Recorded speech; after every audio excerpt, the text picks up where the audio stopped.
যে মানে কোনো যৌন সঙ্গম ছাড়াই যে ঈসা নবী জন্মগ্রহণ করেছিল। তো দেখা গেল কোনো হয়তো মুমিনে সেটা বলে ফেললো যে দেখুন বর্তমানে কিন্তু যৌন সঙ্গম ছাড়াও টেস্ট টিউবের মাধ্যমে মানে বাচ্চা জন্ম দেওয়া সম্ভব। তো দেখুন 1400 বছর আগেই এই যে কাজটা সেটা ঈসা নবীর ক্ষেত্রে করা হয়েছে। সুতরাং ইসলামই সর্বপ্রথম এই টেস্ট টিউব বেবির মনে করেন যে ঘটনা আবিষ্কার করছে। না, কেমন তাহলে হতে তো পারে? ইসলাম বা খ্রিস্টানিটি তো এটা প্রথম আবিষ্কার করেছে সেটা প্রমাণ হয় না। যেটা প্রমাণ হয় প্রাচীন গ্রিস উপকথায়, গ্রিসের যে দেবদেবীদের কাহিনী আছে, দেবতা জিউস হচ্ছে গিয়ে একটা রানীর উপর দিয়ে, এই যে এটা হিন্দু ধর্মগ্রন্থ আছে, একবার কোন একটা দেবতা, ইন্দ্র দেবতা আকাশ দিয়ে উড়ে যাচ্ছিল, নিচে একটা কুমির পইড়া বসেছিল। ইন্দ্র দেবতা নাকি কুমিরে দেখি নাকি তার একটা এক ফোঁটা পড়ছে, ওই কুমিরে নাকি প্রেগনেন্ট হয়ে গেছে। হ্যাঁ, ওইটার উপরেই এখন আবার গ্রিক গ্রিক মিথোলজিতে আছে যে হচ্ছে গিয়ে জিউস যে আছে, যে ছিল লুচ্চা দেবতা, সবচেয়ে লুচ্চা দেবতা ছিল জিউস। সে বিভিন্ন রানীদের সাথে গিয়া গিয়া করতো। হ্যাঁ, আবার মানে স্বপ্নের ভিতরে করতো, স্বপ্নে স্বপ্নে করে আসতো। স্বপ্নে স্বপ্নে করে আসার পরে নাকি ওই মেয়েরা প্রেগনেন্ট, ওই রানীরা প্রেগনেন্ট হয়ে যেত। রানীর জামাই গেছে যুদ্ধ করতে, অনেক দূরের দেশে গেছে যুদ্ধ করতে। হ্যাঁ, এই রকমের একটা বাচ্চা পয়দা হয়েছিল। অরফিউস সম্ভবত নাম, অরফিউস বা কি যেন একটা নাম, যার যার জন্মটা এইভাবে হয়েছিল। তার যে মানে মায়ের যে অরিজিনাল জামাই ছিল, সে ছিল বিরাট একজন যোদ্ধা। সে অনেক দূরের দেশে গেছে যুদ্ধ করতে, এন্ড রানী আছে প্রাসাদে, এন্ড জিউস করছে কি চিপা দিয়ে আইসা, রাজা সেজে আইসা কইরা গেছে, কাজ সেরে গেছে। কয়েকদিন পরে তার মানে স্বামী আসছে যুদ্ধ টুদ্ধ কইরা, আইসা দেখে তার কোলে বাচ্চা। বলে বাচ্চা হইলো কেমনে? তুমি তো আইসা কইরা গেছিলা। বলে আমি আসলাম কেমনে, আমি তো ছিলাম যুদ্ধে। বলে না, তুমি তো একদিন আইতে আইলা আইলা আইসা আমার করলা। এখন তখন বুঝতে পারলো যে জিউস আইসা, এই হারামজাদা জিউস আইসা কাম সেরে গেছে। ইন্দ্র দেবতার এই কাহিনী অনেকগুলো আছে। ইন্দ্র দেবতা বিরাট লুচ্চা ছিল, বিভিন্ন জায়গায় গিয়ে গিয়ে আকাম কুকাম করতো। জিউস দেবতারও এরকমের অসংখ্য আকাম কুকামের কাহিনী আছে। তাহলে তো ভাই ইসলামী যে প্রথম এটা ইয়া করছে তা তো না। তাহলে তো ওই মানে ওই রূপকথার গল্পগুলোরও তো আমাদের আমলে নিতে হবে, এবং ওই রূপকথার গল্পগুলোরে আমাদের বলতে হবে তারা এই ভালো সায়েন্স ফিকশন দিচ্ছে, যেটা এখনকার বিজ্ঞান প্রমাণ করেছে যে জিউসের যে ইয়াগুলা ছিল, গল্পগুলা ছিল, কৃষ্ণ মানে ইন্দ্রের যে গল্পগুলা ছিল সেগুলো সব সত্য ছিল নাকি? এটা একটা ভালো কথা বলছেন। তবে আমি যে মুমিনের কাছ থেকে এটা শুনছিলাম, আমি বলছিলাম যে এই যে ঈসা যে টেস্ট টিউবের মাধ্যমে এসেছে, এরকম কোনো ডকুমেন্ট বা ঐতিহাসিক কোনো প্রমাণ আছে কি? তখন তো সে আর দিতে পারে নাই। তবে আমি অবাক হলাম যে এরকম মানে ক্লেম গুলো করতে পারে মানুষ। তো ঠিক আছে, আরেকটা কিন্তু প্রশ্ন আমি এই করতাম। যে ভার্জিন মায়ের পেটে যে বাচ্চা হওয়া, এটা কিন্তু প্রাচীন মিথোলজিতে খুবই প্রচলিত একটা জিনিস। যেমন ধরেন ইজিপশিয়ান একজন দেবতা আছে হোরাস। হোরাস দেবতার জন্ম হয়েছিল একটা মানে ভার্জিন মায়ের গর্ভে। কৃষ্ণের তো কয়েকবার ইয়া হয়েছে, একবার একটা কৃষ্ণের জন্ম হয়েছিল ভার্জিন মেরির, ভার্জিন মায়ের গর্ভে একবার একটা কৃষ্ণের জন্ম হয়েছিল। আপনি একটু সার্চ করে দেখেন যে ভার্জিন মায়ের পেটে দেবদেবীর জন্ম হওয়া বা মানে অবতারের জন্ম হওয়া, এটা বিভিন্ন মিথোলজিতে খুবই কমন একটা ঘটনা। হ্যাঁ, এটা ঠিক। আর আরেকটা বিষয় আসিফ ভাই, এই যে আমরা সাধারণত মানে অতীত মানে এটা নিয়ে আরেকটু কথা বলার আছে ভাই। আচ্ছা, এক সেকেন্ড একটু আপনি একটু থাকেন, আমি একটু আমার ছেলেটাকে একটু রেখে আসি, দাঁড়ান। হ্যাঁ, আচ্ছা আচ্ছা।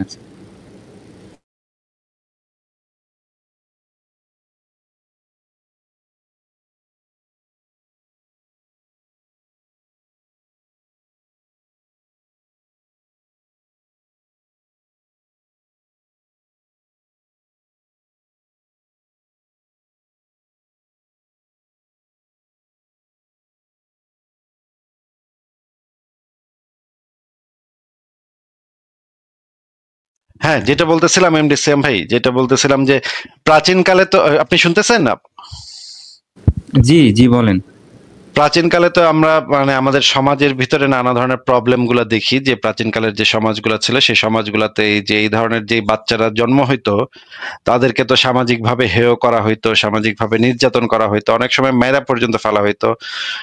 মানে মনে করেন এরকমের একটা বাচ্চা স্কুলে গেছে বা পড়তে গেছে, খেলতে গেছে, অন্য মানে এলাকার অন্য পোলাপান গুলা কি করবে, এই বাচ্চাটারে পিটাবে, মারবে, মানে আহ নানাভাবে অপমান অপদস্থ করবে, এলাকার লোকজনও তাদেরকে নানাভাবে অপমান অপদস্থ করবে। এই ধরনের বাচ্চা যারা জন্ম নেয় তারা তো প্রাচীন সমাজ থেকেই একটু অবহেলিত বা নির্যাতিত বা নানাভাবে নির্যাতনের শিকার ছিল, নাকি ভাই? এটা তো আপনি জানেন। জি। এখন প্রাচীনকালের যে সমাজে এই সমস্যাগুলো যখন দেখা দিছে, তখন এই জিনিসগুলাকে একটা ধর্মীয় ইয়া যদি দেয়া যায়, প্রাচীনকালের সমাজের মানুষেরাই বুঝছে যে এই জিনিসটাকে যদি একটা ধর্মীয় পবিত্রতা যদি এটার উপরে আরোপ করা যায়, তাহলে জনগণ আসলে তাদেরকে একটু শ্রদ্ধা করবে, একটু ভক্তি করবে, বেশি ঘাটাবে না, বেশি টর্চার করবে না। এই জিনিসগুলা প্রাচীন সমাজের মানুষই বুঝতে পারছিল, এবং এই কারণেই তারা এই রকমের জিনিসগুলাকে একটা ঐশ্বরিক ইয়া দিত। যে এই যে দেখেন মহাভারতে কুন্তির গর্ভে, হ্যাঁ মহাভারতে কুন্তির গর্ভে কর্ণের জন্ম হয়েছিল এইভাবে, এক্স্যাক্টলি এরকমের বেশ কিছু ঘটনা আছে যেটা থেকে আমরা বুঝতে পারি যে প্রাচীন কালের যে মিথোলজি গুলা, সেই মিথোলজি গুলাতে এগুলার ফ্রি অনেকগুলা বর্ণনা আছে। হ্যাঁ, অনেক অনেক বর্ণনা আছে, আপনি চ্যাট জিপিটি কে জিজ্ঞেস করলেও এরকম অনেকগুলা বর্ণনা পাবেন বিভিন্ন মিথোলজিতে। এই জিনিসগুলা হইতোই এই যে জারজ, যে বাচ্চাগুলা যাদেরকে সকল জারজ বলা হয়, তাদেরকে যেন সামাজিকভাবে স্বীকৃতি দেওয়া হয়, সামাজিকভাবে যেন তাদেরকে অবহেলা না করা হয় বা নির্যাতন করা না হয়, এইটার একটা রাস্তা তৈরি করার জন্য প্রাচীন সমাজে এই ধরনের গল্পগুজব তৈরি করার একটা প্রচলন ছিল, এবং এই মরিয়মের গল্পটাও একইভাবে আসছে। হ্যাঁ, এবার বলেন। হ্যাঁ, মানে এই যে রীতিনীতিটা, মানে এই যে কথাটা ইসলামে আছে, সেই বিষয়টা অনেক আগে ধরেন অন্যান্য ধর্মেও ছিল, যে ইসলামে এটা অতি প্রাকৃতিক একটা ঈশ্বর থেকে ধরেন দানকৃত একটা পুত্র যে ঈসা, সেটা মানে নতুন কিছু না। যেগুলো হারকিউলিসের জন্ম কিভাবে হয়েছিল সেটাও যদি পড়েন দেখবেন। হ্যাঁ, মানে যা দেখা যাচ্ছে যে যত অতি প্রাকৃতিক গল্পগুলো ইসলামে বানানো হয়েছে, অতীতে এগুলো মানে দাবি করা হয়েছে অন্যান্য ধর্মেও, সেটাই। আর কি কিছু বলবেন? আপনার আরেকটা কি যেন ছিল বললেন? হ্যাঁ, আরেকটা বলতাম যে অতীতের যেসব রীতিনীতি সম্পর্কে আমরা সমালোচনা করি, কিন্তু দেখুন যে অতীতকালে যেই রীতিটা বানানো হয়েছিল, যে আইনটা বানানো হয়েছিল, তখন তো মানুষের ওই লিমিটেড নলেজ দিয়েই ওই নিয়মটা বানানো হয়েছিল। মানে ওই সময়ের মানুষের জন্য, মানে এই যে যুক্তিটা আমি দিচ্ছি এটা আপনি একটু ভেবে দেখেন। মানে ওই সময়ের মানুষের সাপেক্ষে ওই নিয়মটা হয়তো তাদের জন্য বেটার ছিল বা বেস্ট ছিল। মানে ধরুন বর্তমানে আমরা না ভাই, যে সেকুলার আইনে চলতেছি। না ভাই, কথাটা ঠিক না। নৈতিক অনৈতিক একটা জিনিস হচ্ছে, নৈতিক অনৈতিক, আর একটা হচ্ছে অপরাধ নাকি অপরাধ না। অপরাধটা নির্ভর করে দেশকাল পাত্রের উপরে। একটা জিনিস অপরাধ কিনা, মনে করেন আজকে থেকে আইন হইল যে স্ট্রিমইয়ার্ডের কথা বললে 1 বছরের জেল। এটা যদি আজকে থেকে আইন করা হয়, তাহলে আজকে পর্যন্ত আমি কোনো অপরাধ করতেছি না। কালকে থেকে যদি আমি লাইভ করি, কালকে থেকে যদি স্ট্রিমইয়ার্ডে লাইভ করি, তাহলে সেটা অপরাধ হিসেবে গণ্য হবে, তাই না? এইটা হচ্ছে এই অপরাধ, ওই বিষয়টা হচ্ছে নির্ভর করে স্থান কাল পাত্রের উপরে। এটা অপরাধ নাকি অপরাধ না, এই জিনিসটা নির্ভর করে স্থান কাল পাত্রের উপরে। যখন থেকে এই আইনটা অ্যাপ্লিকেবল হবে, বিধানটা জারি হবে, এই বিধানটা জারি হওয়ার পর থেকে, আইনটা জারি হওয়ার পর থেকে সেই জিনিসটা অপরাধ হিসেবে সাব্যস্ত হবে। আরেকটা জিনিস হচ্ছে সেই জিনিসটা ন্যায় নাকি অন্যায়। ন্যায় অন্যায় হচ্ছে ইউনিভার্সাল, মানে যে কোনো সময়ে, যে কোনো কালে, যে কোনো স্থানে এটা একই থাকবে, এটার কোনো পরিবর্তন হয় না। অপরাধের পরিবর্তন হয়, আইনের পরিবর্তন হয়, কিন্তু ন্যায় অন্যায়ের কোনো পরিবর্তন হয় না। ন্যায় অন্যায় সেটা আদিমকালেও যা ছিল এখনো তা আছে, কিয়ামত পর্যন্ত একই থাকবে।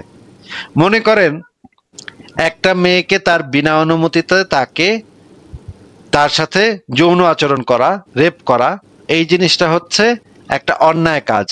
তার অনুমতি নিতে হবে, তখন যদি আপনি করতে চান করতে পারেন, কিন্তু তার অনুমতি ছাড়া তার সাথে এই কাজটা করাটা হচ্ছে অন্যায়।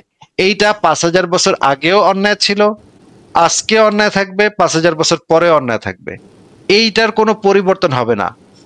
এমনকি রাষ্ট্রের সবাই যদি মনে করে যে এইটা করলে ভালো, আমরা একটা মেয়ের বিনা অনুমতিতে তার সাথে যৌনকর্ম করব, এইটা সমাজের জন্য ভালো হইব, সমাজের সবাই সুখে থাকবো এটাতে, এইটা যদি মনেও করে, আপনি যদি থিওরিটিক্যালি এই রকমের একটা সমাজ কল্পনা করেন যে সমাজের সবাই এটা মনে করতেছে যে এটা সমাজের জন্য ভালো, তখনও এটা অন্যায় থাকবে।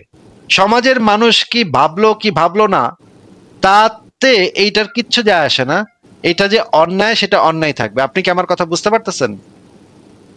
হ্যাঁ, বুঝতে পারতেছি। মনে করেন বাংলাদেশের এখন সবাই তো মোটামুটি ঘুষ খায়, তাই না? হুম। তো তারা তো অনেক মানুষই আছে ঘুষটাকে তারা অন্যায় বলে মনে করে না। তাহলে কি ভাই ঘুষটা কি ন্যায় কাজে পরিণত হয়েছে তাতে? জি না। তাহলে তো সমাজের মানুষ কি ভাবতেছে, কি বুঝতেছে, কি চিন্তা করতেছে সেটা দিয়ে তো কিছু যাচ্ছে আসছে না। অন্যায়টা তো অন্যায় থাকতেছে, তাই না? হ্যাঁ, তা থাকতেছে, বাট কিন্তু মানে সবার জন্য কিন্তু সমান যে আইনটা, ওই বিষয়ে কিন্তু কথা বলতেছি। কিন্তু প্রাচীনকালে এরকমের কিছু ঘটনা আছে যেই ঘটনাগুলোকে আমরা অন্যায় হিসেবে সাব্যস্ত করতে পারলেও অপরাধ হিসেবে সাব্যস্ত করতে পারি না, কারণ সেই সময় সেই আইনটা ছিল না। আমার কথা আমি কিন্তু খুবই ভাবে বলছি, যে যদি আপনি বুঝতে না পারেন তাহলে জিজ্ঞেস করেন। আমি বলে দিচ্ছি যে অন্যায় হিসেবে সাব্যস্ত করতে পারলে অপরাধ হিসেবে সাব্যস্ত করতে পারি না। মানে আমি বলতে চাচ্ছি অন্যায় এবং অপরাধ দুইটা ভিন্ন জিনিস। ন্যায় অন্যায় রিলেটেড হচ্ছে নৈতিকতার সাথে, আর অপরাধ কিনা সেটা রিলেটেড হচ্ছে আইনের সাথে, রাষ্ট্র ব্যবস্থার সাথে, সংবিধানের সাথে, এইগুলার সাথে হচ্ছে অপরাধ জিনিসটা সম্পর্কিত। তাহলে মনে করেন 3,000 বছর আগে একটা গোত্রের সব পুরুষরা রেপ করত, সেই জিনিসটাকে কি ওই গোত্রের মানে বিধানই ছিল সব রেপ করো? তাহলে এই জিনিসটাকে কি আমরা অন্যায় বলতে পারি? হ্যাঁ, এই জিনিসটাকে আমরা অন্যায় বলতে পারি। কিন্তু এই জিনিসটাকে কি আমরা অপরাধ বলতে পারি? না, এই জিনিসটাকে আমরা অপরাধ বলতে পারি না, কারণ সেই সময়ে কোনো রাষ্ট্রীয় ব্যবস্থা এবং কোনো আইন কাঠামো ছিল না যে এই কাজটাকে, এই একটাকে আমরা অপরাধ হিসেবে সাব্যস্ত করতে পারি, এরকম কোনো আইন ছিল না। এই কারণে এই ঘটনাটাকে আমরা অপরাধ হিসেবে সাব্যস্ত করে কাউকে শাস্তি দিতে পারবো না, অপরাধ হিসেবে সাব্যস্ত করতে পারবো না বা কাউকে শাস্তি দিতে পারবো না, কিন্তু এটাকে অন্যায় হিসেবে আমরা সাব্যস্ত করতে পারবো। আপনি কি আমার কথা বুঝতে পারতেছেন ভাই? হ্যাঁ, যেহেতু ওই সময়ের আইনটাই ওরকম ছিল, সুতরাং আইনটা যদিও অন্যায় হোক, মানে অন্যায় হচ্ছে ওই আইনটা দ্বারা, কিন্তু অপরাধ হচ্ছে না কারো। কোনো একজন ব্যক্তি কাজটা করছে, সেই কাজটাকে আমরা অন্যায় হিসেবে সাব্যস্ত করতে পারি, কিন্তু অপরাধ হিসেবে সাব্যস্ত করে তাকে কোনো শাস্তি প্রয়োগ করতে পারি না বা তার কোনো বিচার করতে পারি না, কারণ তখন তো সেই আইনটাই ছিল না। তাহলে আমরা বিচার করব কিভাবে, শাস্তি দিব কিভাবে, অপরাধী হিসেবে সাব্যস্ত করব কিভাবে? সেইটা করতে পারবো না, কিন্তু অন্যায়কারী হিসেবে সাব্যস্ত করতে পারবো। মনে করেন একটা রাষ্ট্র আছে, সেই রাষ্ট্রটা একটা দ্বীপ, সেই দ্বীপে কোনো রাষ্ট্র এখনো সেই দ্বীপটা দখল নেয় নাই, সেই দ্বীপে কোনো আইন কানুন প্রযোজ্য নাই। সেই দ্বীপে আপনি একটা মেয়েকে পাইলেন, মেয়েকে পেয়ে রেপ করলেন। এই কাজটা কি, ওইখানে তো কোনো আইন নাই, কোনো বিধান নাই, কোনো কোর্ট নাই, কোনো পুলিশ নাই, ওখানে কোনো রাষ্ট্রও নাই। তাহলে কি এই কাজটা কি অপরাধ হবে? অপরাধ তো হবে না, কারণ তো কোনো আইনই তো নাই, তাই না? হ্যাঁ। কিন্তু কাজটা তো অন্যায় তো হবে নাকি? হ্যাঁ, অবশ্যই অন্যায় তো হবে। ন্যায় অন্যায় রিলেটেড হচ্ছে কি নীতি নৈতিকতার সাথে, আর অপরাধ রিলেটেড হচ্ছে প্রচলিত আইন ব্যবস্থা এবং বিচার কাঠামো এবং রাষ্ট্র ব্যবস্থার সাথে, সংবিধানের সাথে। এই জন্য এই দুটাকে আলাদা করতে হবে, আলাদাভাবে বুঝতে হবে। ন্যায় অন্যায়ের ধারণা হচ্ছে নৈতিকতার সাথে। আপনি যদি বলেন যে 1400 বছর আগে বাচ্চা মেয়ে অনেকেই বিয়ে করছে ভাই, হ্যাঁ অনেকেই বিয়ে করছে, কথা সত্য, হয়তো করছে, আরো বেশি মানুষ করছে। তাহলে কি ভাই কাজটা মোহাম্মদ যে কাজটা করছে সেটা কি তাহলে অন্যায় হয়েছে? হ্যাঁ ভাই, অবশ্যই অন্যায় হয়েছে। কারণ ওই সময়ও এটা অনৈতিক কাজে ছিল, এই কারণে এটা অন্যায় হয়েছে। এখন যদি বলেন তাহলে কি ভাই এটা অপরাধ হয়েছে? না, এটা অপরাধ হয় নাই। মোহাম্মদ যেটা করছে সেটা অপরাধ হয় নাই, কারণ সেই সময় সেই রকমের কোনো আইন ছিল না বা বিচার ব্যবস্থা ছিল না যে এইটাকে আইন মানে অপরাধ হিসেবে সাব্যস্ত করবে, সেই বিচার ব্যবস্থা তখন ছিল না, এই কারণে এটা অপরাধ হয় নাই, কিন্তু অন্যায় ডেফিনেটলি হয়েছে। আচ্ছা, কিন্তু একটা মানুষের অন্যায় তার জ্ঞানের অভাবের কারণেও তো হতে পারে, তাই না? কি মনে হয় আপনার?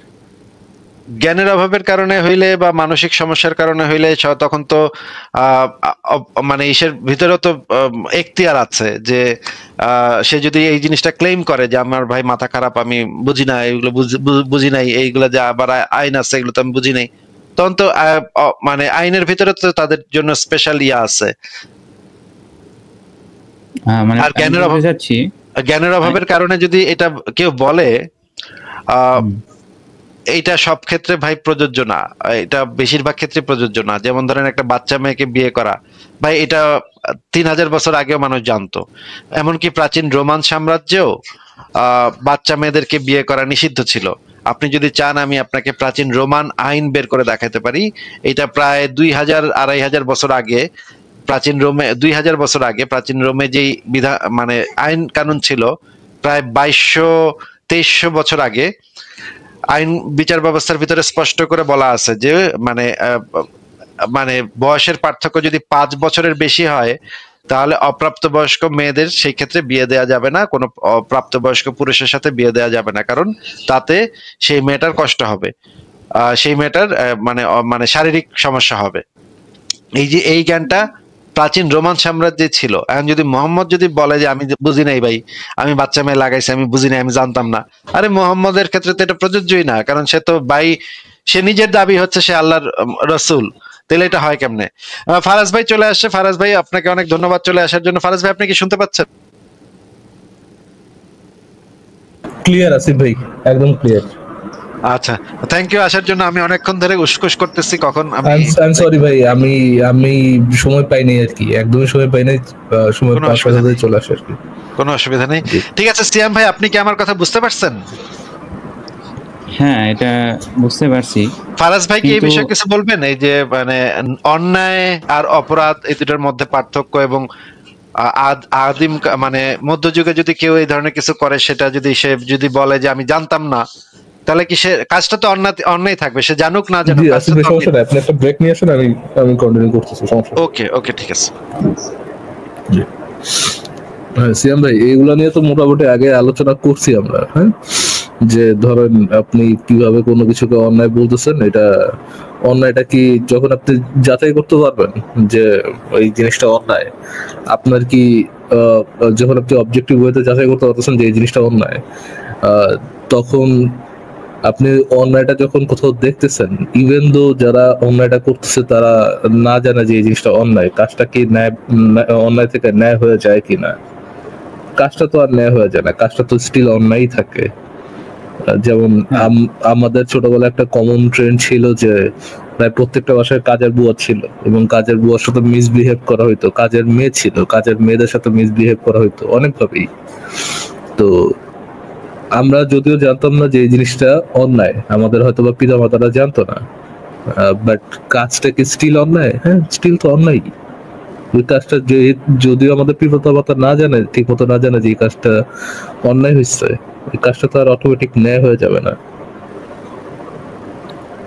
তা ঠিক আছে, কিন্তু আমি তো ধরেন আপনি সেই সময় জানতেন না যে কাজের বুয়ার সাথে খারাপ ব্যবহার করা এটা অপরাধ, এটা আপনি জানতেন না, কিন্তু হ্যাঁ আপনি অন্যায় করছেন। আপনি যেহেতু এই কাজটা অন্যায় কিনা দোষ না দিতে পারেন, হয়তো আপনি কনসিডার করতে পারেন যে ওকে জানতো না, আমি তাকে এর জন্য দায়ী করলাম না, এইটা করতে পারেন, বাট তার কাজটা স্টিল, কাজটা তো অন্যায় রয়ে গেল। হ্যাঁ, কাজটা অন্যায় রয়ে গেল। তো মানে এই যুক্তিটা তো কেমন লাগতেছে যে যে যুক্তিটা দেওয়া হয় না যে ওই সময়ে শিশু বিবাহ করাটা নরমাল ছিল, যার কারণে নবী মুহাম্মদ কাজটা করছে সেটা জাস্টিফাই করা। ওই সময় যদি ধরেন আপনি এখন শিশু বিবাহ করলে একটা শিশুর উপর যে ধরনের ক্ষতি হবে, সেই সময় কি একই ধরনের ক্ষতি হইতো? একটা শিশুর শরীরে কি একই ধরনেরই সমস্যা হইতো?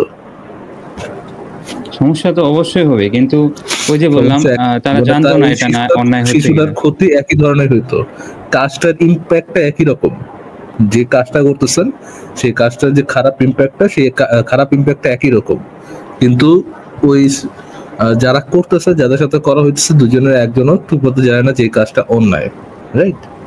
তো কাজটা অন্যায়, বাট তারা এই সম্পর্কে অবগত নয়। তাদেরকে আপনি ধরেন ফুল অন দোষ না দিলেন, বাট স্টিল তাদের যে কাজটা আছে, কাজটা তো স্টিল অন্যায়, স্টিল একটা খারাপ কাজ। হ্যাঁ, তো এটার জন্য তাকে ফাইনাল কনক্লুশনে আপনি মোহাম্মদকে কতটা দোষ দিবেন? মোহাম্মদ তো এটার মধ্যে ভাই ইনক্লুডেড না।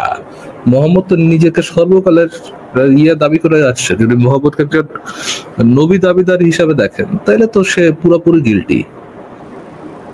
যদি সর্বকালের আদর্শ হিসেবে জাজ করেন, সেখানে তো কনটেক্সট দেখার আপনার কোনো উপায় নেই। সে সর্বকালের আদর্শ, সে মানে সে হচ্ছে অমনিশিয়ান্ট কোন একটা সত্তা থেকে ওহি পায়, সে আবার একই সাথে সে জানে না। এটা কি পসিবল? ও হ্যাঁ, এখানে তো বিষয়টা কন্ট্রাডিক্ট হচ্ছে। হ্যাঁ, তো এইখানে তো সে তাকে করতে হবে, তাকে ওখানে ধরতেই হবে যে তার কাজটা এখানে অন্যায় হয়েছে। আর আর হচ্ছে আপনার তাকে যদি আপনি লবি থেকে বাদ দেন, একজন জাস্ট 1400 বছরের আগে একজন জেনারেল ওয়ার্লড হিসেবে দেখেন, ফাইন, সে জানতো না, তাকে আপনি অত বেশি অপরাধী বলতে পারবেন না, মানে অপরাধী বলতে পারবেন না। সে অন্যায় করছে, বাট এইটা যে একেবারে খারাপ কাজ সে জানতো না। বাট আপনি তার ফুল অন হিপোক্রেট বলতে পারবেন, থার্ড ক্লাস হিপোক্রেট বলতে পারবেন, তাকে অপরাধীও বলতে পারবেন এক সেন্স থেকে। কারণ আপনি সে তো নিজের মেয়েকে বিয়ে দেয় নাই, যার 6 বছরের মেয়েকে বিয়ে করছে, তার সাথে কিন্তু তার 10 বছরের অ্যারাউন্ড 10 বছরের মেয়েকে বিয়ে দেয় নাই। কি জন্য বিয়ে দেয় নাই? কারণ সে বয়সে খুব ছোট। Do you get my point? জি ফারাজ ভাই, বুঝছি। আবু বকরের মেয়েকে সে 6 বছরে বিয়ে করছে, কিন্তু তার মেয়ে যখন অ্যারাউন্ড 10 বছরের, তখন সে কিন্তু আবু বকরের সাথে নিজের মেয়েকে বিয়ে দেয় নাই। হ্যাঁ, মানে নিজের পরিবারের ক্ষেত্রে যখন বিষয়টা আসছে, তখন সে আর একই কাজ করে নাই। হ্যাঁ, আমার মনে হয় সে এগুলো অবগত ছিল, মানে যা বোঝা যাচ্ছে সে সবই অবগত ছিল, কিন্তু তার মেন্টালিটি আর কি খারাপ ছিল। মানে আমি যদি তাকে ডিফেন্ড করতেও যাই, খুব একটা ডিফেন্ড করতে পারতেছি না, হচ্ছে না আর কি। আমি যদি তাকে সাধারণ মানুষ হিসেবেও চিন্তা করি, তারপরে যদি খেয়াল করেন যে সে দেখেন নিজের ফ্যামিলির ক্ষেত্রে এটা করলো না, কিন্তু নিজে যখন বিয়ে করলো তখন সে ঠিকই কিন্তু বাচ্চাটাকে বিয়ে করলো। তো একজন সাধারণ মানুষ হিসাবেও যদি তাকে যাচাই করতে যান, সেখানেও কিন্তু তার যে মানে খারাপ চিন্তাটা, ওটা বোঝা যাচ্ছে আর কি। হ্যাঁ, দেখেন আপনি যখন আয়েশাকে সে বিয়ে দিতে না চায়, তখন কিন্তু একই কথাই বলে যে আয়েশা বয়সে অনেক ছোট, এই জন্য সে বিয়ে দিবে না। ঠিকই বলছেন। সরি, আয়েশা না, ফাতেমাকে যখন সে বিয়ে দিতে, আবু বকর বিয়ে করতে চায়, সে আবু বকর শুধু ফাতেমাকে বিয়ে দিবে না, কেননা ফাতেমা অনেক ছোট। আবু বকরের ক্যারেক্টার পড়লে বোঝা যায় যে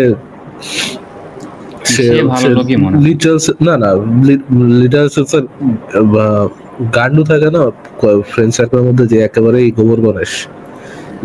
আবু বকর আমার মনে হয় একটা গান্ডু ছিল আর কি। তো এটার জন্য সে আবু বকরের 6 বছরের বাচ্চাকে একেবারে in the name of god নিয়ে নিতে পারছে আর কি।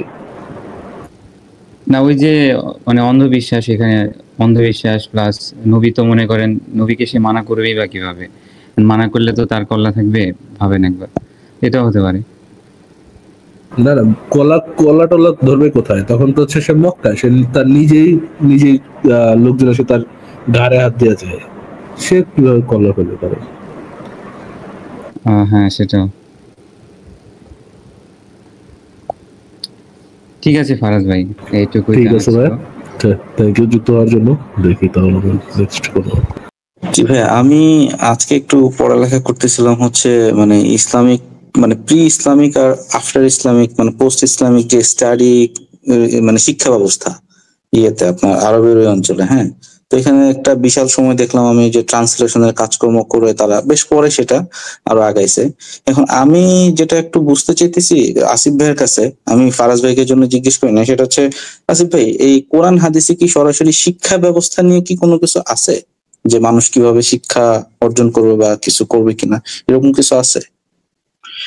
কোরআন হাদিসের শিক্ষা ব্যবস্থা নিয়ে তেমন কিছু নাই, তবে আরবি পড়তে পারাটার উপরে জোর দেওয়া হয়েছে, এবং এটার কারণ ছিল যেন কোরআনটা এবং হাদিসগুলো সংরক্ষণ করা যায়, এই জন্য আরবি পড়তে পারা এবং লিখতে পারা এই দুইটার ব্যাপারের উপরে জোর দেওয়া হয়েছে। এবং পার্থিব বিষয়ে কোনো যে আপনি ইলম অর্জন করবেন এই বিষয়ে নিরুৎসাহিত করা হয়েছে। পার্থিব বিষয় মানে আপনি পড়ালেখা করবেন, কোনো একটা জ্ঞান অর্জন করবেন, কোনো একটা কিছু নতুন কিছু জানবেন, কোনো একটা রহস্য উদ্ঘাটন করবেন, এই বিষয়ে নিরুৎসাহিত করা হয়েছে। আপনি একটু সময় দিলে আমি আপনাকে রেফারেন্সটা বের করে দেখাবো। আমাকে ফারাজ ভাই আপনি একটু কথা বলতে থাকেন, আমি একটু বের করি। হ্যাঁ, শিওর ভাই।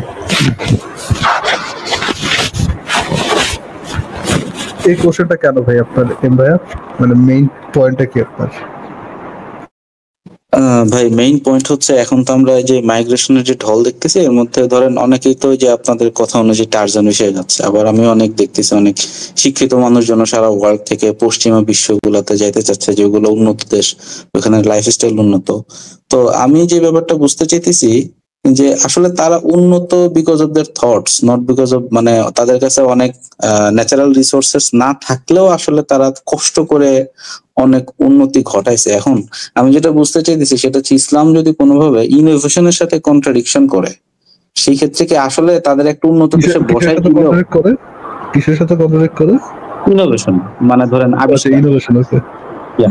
তো ওইটার সাথে যদি কন্ট্রাডিক্ট করে, তাহলে তাদেরকে আজকে ধরেন যে দেশটা উন্নত সেখানে যদি আমরা একটা শিক্ষিত মুসলিম শ্রেণীরাও বসাই দিই, যাদের হচ্ছে ধরেন এই যে মানে শিক্ষা দীক্ষায় বেশ উন্নত, কিন্তু তারা কি তাদের এই থটসটা থেকে বের হয়ে ওই দেশটারে কি আরো উন্নতি করাইতে পারবে, না ওই দেশটা আবার তখন থেকে দেখা যাবে যে আস্তে আস্তে নিচের দিকে যাচ্ছে only because of their belief? এইটাই আসলে আমার একটু বোঝার ইয়ে ছিল। আচ্ছা এম ভাই আপনি হাদিসটা আমাদের উদাহরণে আছে ইরান।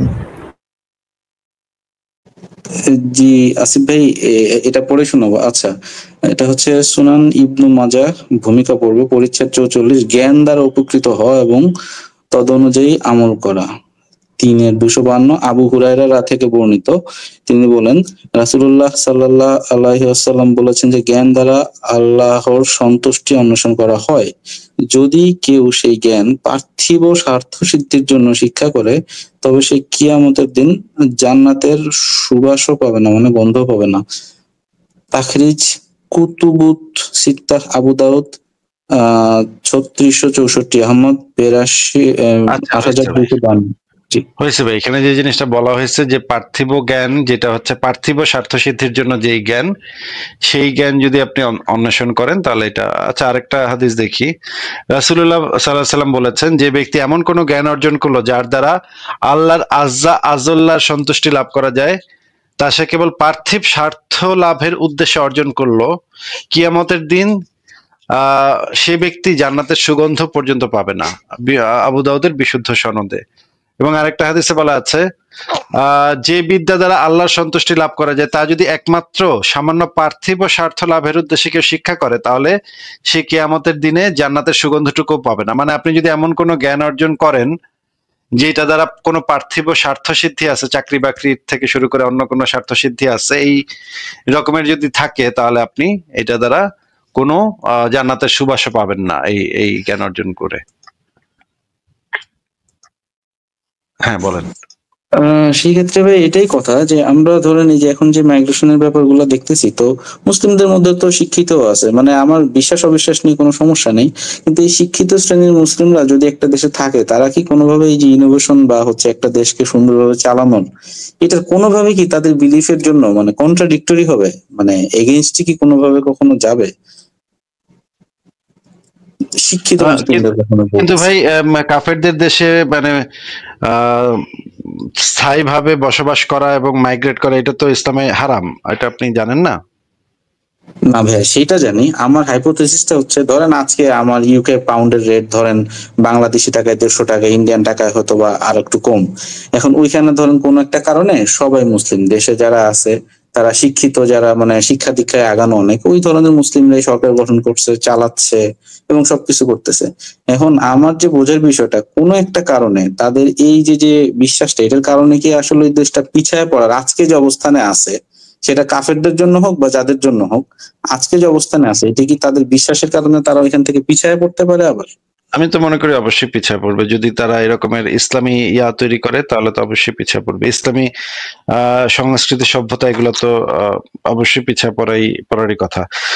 আমি তাহলে আজকে বিদায় নেই, কারণ আমার টাইম হয়ে গেছে। ফারাজ ভাই, তাহলে আজকে আমি বিদায় নিচ্ছি, আপনি তাহলে লাইভটা শেষ করে দিয়েন ফারাজ ভাই। আচ্ছা ভাই 2টা মিনিট থাকেন ভাই, আমি জাস্ট একটু আসতেছি, 2 মিনিট। ওকে ওকে, ঠিক আছে। ঠিক আছে এম ভাই, আপনি কি আর কিছু বলবেন? ভাই আমার আসলে তেমন নাই, মানে এখন নলেজ যদি হয়, ধরেন বাঁশের মাথায় থাকা কোনো জিনিস, তার মানে আপনার কথা অনুযায়ী ইসলামটা হচ্ছে ওই মানে বাঁশের মাখানো, মানে বাঁশের উপরে মাখানো তেল। আর আমি যদি বিশ্বাসী হই, আমি হচ্ছে সেই বান্দর যে উপরে উঠতে চাবো কিন্তু কখনোই পৌঁছাইতে পারবো না, কাইন্ড অফ। ঠিক আছে ভাই, ঠিক আছে ভাই, তাহলে আজকে আপনাকে বিদায় জানাচ্ছি, ভালো থাকবেন, জি জি জি ভাই। শুভকামনা রইলো। পরে আবার নিশ্চয়ই কথা হবে আপনার সাথে, তাহলে বিদায় জানাই।